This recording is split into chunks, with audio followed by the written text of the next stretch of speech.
I get you your very first look at interactive traffic on this Thursday morning, and here's Joe Taylor.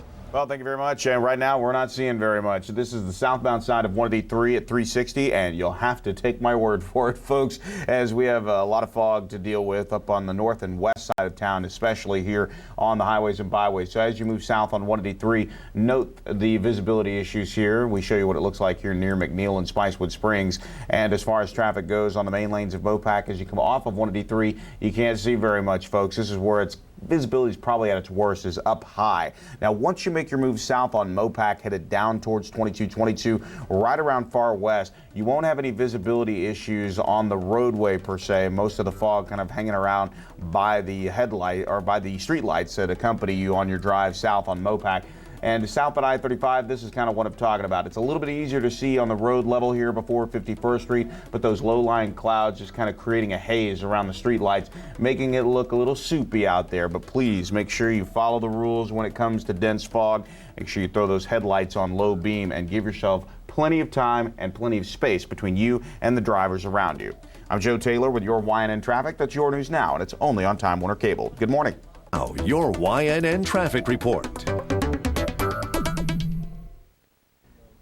Well, we're peering into the southbound side of I-35 here before the upper and lower deck split, and clearly we've got some fog, but right now no major struggles with traffic delays. But right now visibility very much the issue at hand. And take a look at a couple of cameras here for you. Again, this is what it looks like at I-35 and 12th Street, and you can see that fog hanging up north of the roadways, if you will, again, just above the street lamps here as you make your way southbound. So again, no visibility problems on I-35 itself as you move through the downtown corridor. You're able to see at a pretty good pace right now. Those of you trying to make the move south on 183, that is a different story altogether. Again, fog very much a part of the drive, headed south of McNeil down towards Duval. And as you make your way down towards Breaker Lane, you can see the fog hanging with you. Now again, street level is not that bad, so you can see, but once you make the move onto the Mopac flyover, you can't see a thing. So please be careful as you come off the flyover and making your way southbound on Mopac. I'm Joe Taylor with your YNN Traffic. YNN Traffic Report.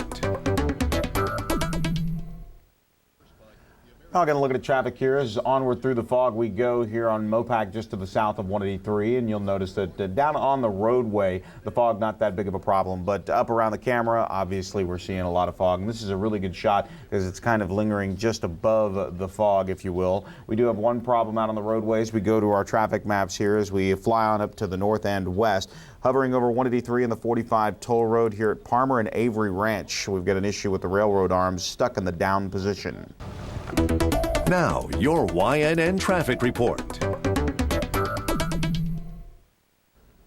Look at the traffic here on the southbound side of Mopac up near 360 North. As you travel towards the 183 flyover, you can't see very much, so you'll have to take my word for it. Fog is at its heaviest here on the north and west side of town, folks. This is what it looks like coming off the 183 ramps to southbound Mopac. It does get progressively better, though, for you as you make your move southbound on Mopac. We can actually take a look at the High Ridge camera here. This is just before Steck and Anderson Lane, and on road level, it actually starts to even out for you as you move south towards 2222. Looks like we've got a little bit of moisture on this camera. This is 183 just south of Lamar, just before I-35. And on I-35, we're not seeing too much of a visibility issue as you head down to the upper and lower deck split, but we are starting to see traffic build up as you move south of 290, so please plan for that.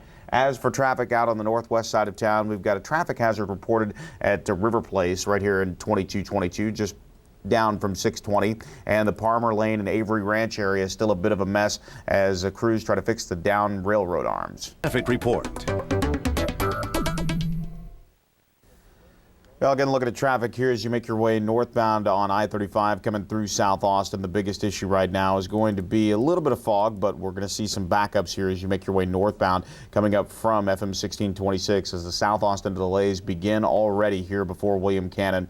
And for those of you cruising northbound headed up towards Ben White, not too much of a backup there before the Ben White overpass as you move up towards Old Torf and Riverside. Traffic just a little slow. Again, watch for fog as that is definitely an issue that we have to watch out for.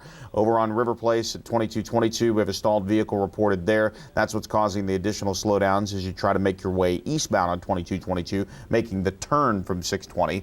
And up on 183 and the 45 toll road right now, southbound traffic out of Cedar Park, a little foggy, so watch for that as you move south on 1431. And crews working on this railroad arm at Palmer and Avery Ranch.